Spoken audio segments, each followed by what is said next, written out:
பணம் எல்லாம் முதல்வருடைய பெயர் சொல்லி வாங்குறாங்க. இதுதான் மிகப்பெரிய ஒரு கேலி கூத்து, கேவலம். முதல்வருக்கு அவப்பெயரை ஏற்படுத்துகிறார்கள். பணம் கொடுக்க மறுக்கிறவர்களை பல வகையில் அச்சுறுத்துகிறார்கள்.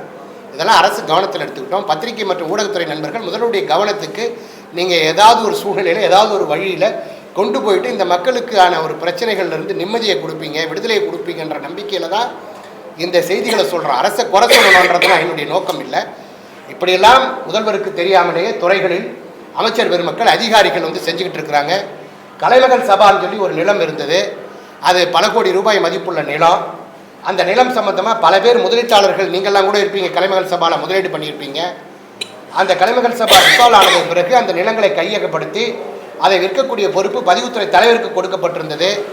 அந்த பதிவுத்துறை தலைவர் வந்து அந்த குறிப்பிட்ட சிலருக்கு மாத்திரம் அந்த நிலங்களை குறைந்த விலையில் அலாட் பண்ணிட்டாரு. நீதிமன்றத்தில் வழக்கு இருக்குது. இப்போ பதிவுத்துறை தலைவர் மீதே நம்பிக்கையற்ற ஒரு சூழ்நிலை இருக்கிறது.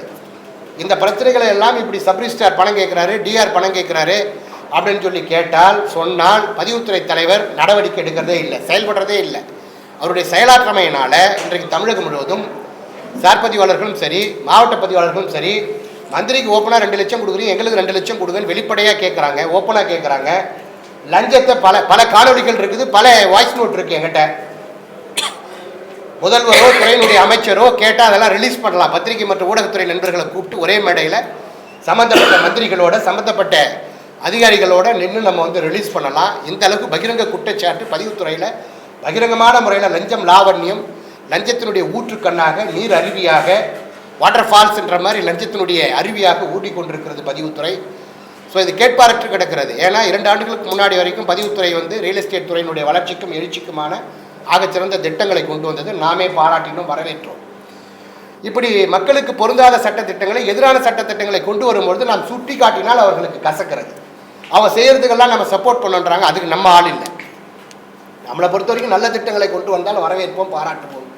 மக்களுக்கு எதிரான திட்டங்களை, மக்களுக்கு பொருந்தாத திட்டங்களை, மக்களை சிரமப்படுத்தக்கூடிய திட்டங்களை, சங்கடப்படுத்தக்கூடிய திட்டங்களை கொண்டு வந்தால் அதை எதிர்த்து சுட்டி காட்டி அரசுடைய கவனத்திற்கு கொண்டு செல்வது, கடிதம் எழுதுவது, உங்களை போன்ற பத்திரிகை மற்றும் ஊடகத்துறை என ஜனநாயகத்தினுடைய 4ஆம் தூண் உங்களை தான் நம்புகின்றோம். உங்கள் மூலமாக அரசினுடைய கவனத்திற்கு கொண்டு செல்வது எங்களுடைய கடமையும் பொறுப்பாகவும் நாங்கள் நினைக்கின்றோம். அதனால தான் இதை தொடர்ந்து நாங்கள் வந்து வலியுறுத்திட்டு இருக்கோம். பல சங்கங்கள் அமைதியாக இருக்கக்கூடிய சூழ்நிலையிலும் பல சங்கங்கள் அச்சுறுத்தப்படுகிறார்கள்.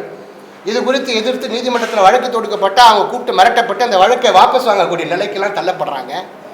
அதை பற்றி எங்களுக்கு கவனம் இல்லை. ஏன்னா ராமன் ஆண்டாலும் ராவணன் ஆண்டாலும் நம்மளை பொறுத்த வரைக்கும் நம்ம பணியை நம்ம முன்னெடுக்கணுன்ற நோக்கத்தில் நம்ம வந்து ஒரு கொள்கையாக கொண்ட கொள்கையில் உறுதியாக இருந்து இந்த செயல்களை வந்து முன்னெடுக்கிறோம்.